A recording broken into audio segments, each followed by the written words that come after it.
حبايبي الحلوين، عاملين ايه؟ اهلا بيكم. لو اول مره بتشوفوني انا دعاء ودي قناتي. النهارده بقى يا جماعه هنعمل المدلعه. المدلعه دي بقى عباره عن ايه؟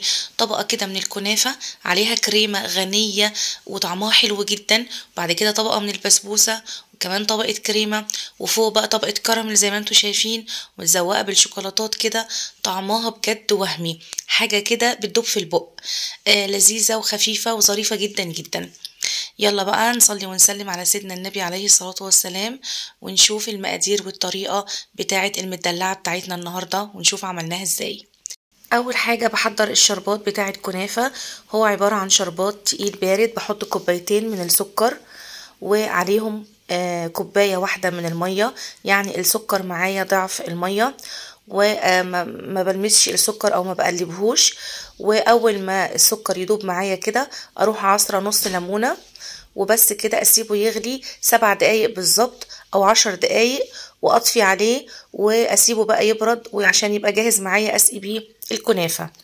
بس بعد كده بقى بجيب الكنافة بتاعتي بالشكل ده، بكون حطاها في الفريزر قبلها بيوم عشان تبقى سهلة معايا في انها تتكسر معايا بسهولة بالشكل ده.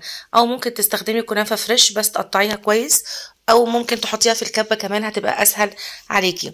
المهم بعمل فيها كده لغاية ما تبقى بودر معايا بالشكل ده زي ما انتي شايفة. وبعد كده بحط لها بقى معلقتين كبار من السكر البودر، واقلب السكر كويس في الكنافة. وبعد كده انزل بقى بالسمنة لحد ما السمنة، واقلب كده الكنافة في السمنة كويس لحد ما السمنة معايا تغلف الكنافة كلها، تتغلف معايا كويس بالشكل ده زي ما انتي شايفة معايا كده. انا هنا معايا نص كيلو من الكنافة. هنزل بقى بالكنافة في اكبر صينية موجودة عندك.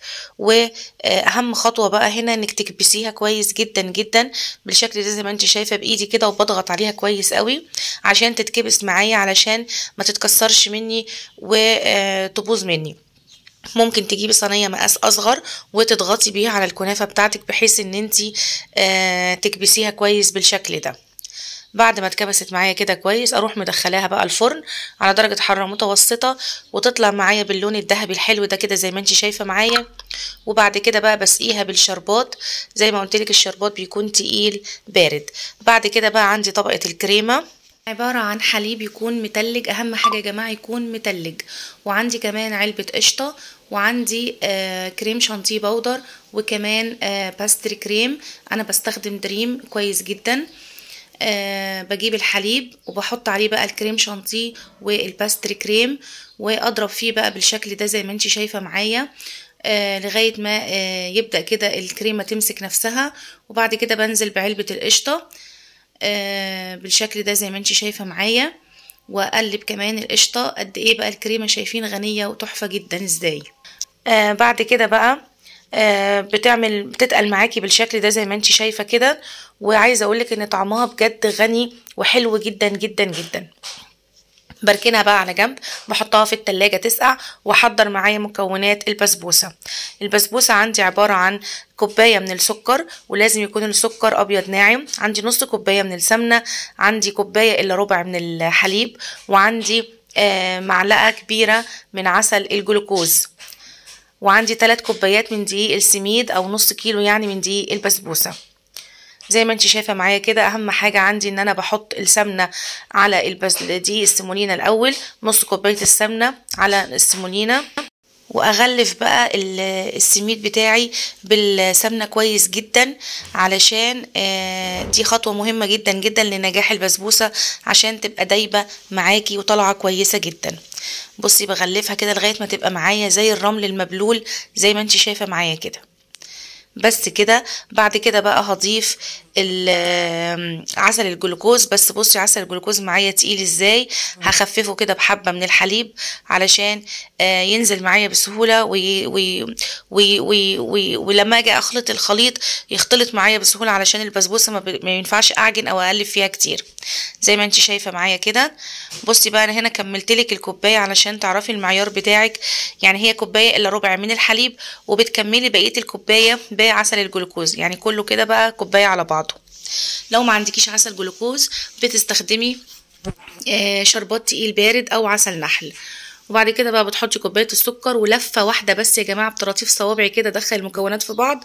البسبوسه ما ينفعش لا اعجن فيها ولا اقلب فيها علشان تطلع معايا ناجحه ودايبه، لان لو قلبتي فيها كتير بتبوظ مني وبتقلب العيش. بس كده.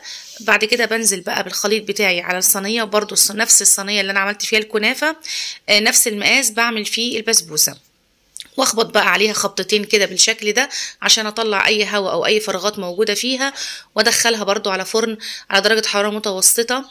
وعلى ما تستوي بقى معايا بحط الشربات بتاع البسبوسه عندي، عباره عن كوبايتين من الميه، كوبايتين من السكر، وعليهم عصره برضو نص ليمونه، واسيبه بقى يغلي براحته على نار هاديه لغايه ما البسبوسه معايا تستوي.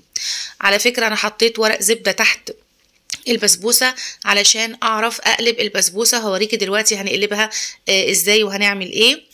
البسبوسه بتاعتي استوت كده وخرجت من الفرن، اخدت اللون الذهبي زي ما انتم شايفين، وابتدي بقى اسقيها بالشربات معايا بالشكل ده. الشربات يكون سخن بيغلي والبسبوسه طالعه سخنه من الفرن، واسقيها طول ما هي بتشرب كده، افضل اسقيها واغطيها بقى واسيبها تبرد برضو لغايه ما تبرد معايا خالص. بعد كده بقى هبدا في ان انا ازينها. هجيب البسبوسه زي ما هي كده وهي لسه عليها ورق الزبده بصينيتها زي ما انت شايفه كده، بعد ما بردت معايا تماما. وهبدا بقى ان انا احط الكريمه بتاعتي اللي انا عملتها، الكريم شانتيه بتاعي اللي انا عملته زي ما قلت لك كريم شانتيه مع لبن ساقع وباستري كريم. لو مش عايزه تحطي باستري كريم ممكن ما تحطيش، بس هو بيدي طعم اغنى للقشطه، قصدي للكريمه بتاعتي، وبيخليها حلوه جدا مع علبه القشطه كمان اللي بحطها. هي لازم المدلعه الكريمه بتاعتها بتكون متماسكه كمان جدا، وتكون طعمها غني معايا. بعد ما بحط بقى الكريمه بنزل طبقه الكنافه اللي انا عملتها عليها كده، وبعد كده بجيب الصينيه بتاعتي اللي انا هقدم عليها بقى، واقلب الصينيه على الصينيه التانية بتاعه التقديم، وابدا بقى ارفع الصينيه زي ما انتي شفتي معايا كده. يبقى انا حطيت الطبقه الاولى البسبوسه وعليها الكريمه، وبعد كده نزلت طبقه الكنافه اللي انا عملتها، وبعد كده بقى قلبتها على الصينيه زي ما انتي شايفه معايا كده. بشيل بقى ورق الزبدة بتاعي زي ما انت شايفة كده. بصي العلامات دي ورق الزبدة هو بيسيب الاثر ده، هوريكي دلوقتي اهو كده زي ما انت شايفة معايا ده نتيجة ورق الزبدة. لو مش عايزة، هو ما بيأثرش في الطعم ومش بيبان خالص على فكرة. لو مش عايزة يبقى فيه اثر كده بالشكل ده، حطي كيس حراري. الكيس الحراري هيخلي لك البسبوسة بتاعتك شكلها كلها لون واحد موحد، مش هتبقى بالشكل ده. بعدين فوق البسبوسة برجع بقى احط طبقة كريمة تاني بالشكل ده فوق البسبوسة برضو، واسويها بالشكل ده. شايفين بقى قد ايه هي طبقاتها حلوة وقد ايه غنية وشكلها حلو، ولما تاكلي كده يعني عايزة اقولك طعمها بجد تحفة جدا. بعد ما بحط بقى الكريمة بحط طبقة الكراميل. طبعا صوص الكراميل كلنا شطار وعارفين بيتعمل ازاي، واللي مش عارف الطريقة هسيبلك الطريقة بتاعته في صندوق الوصف.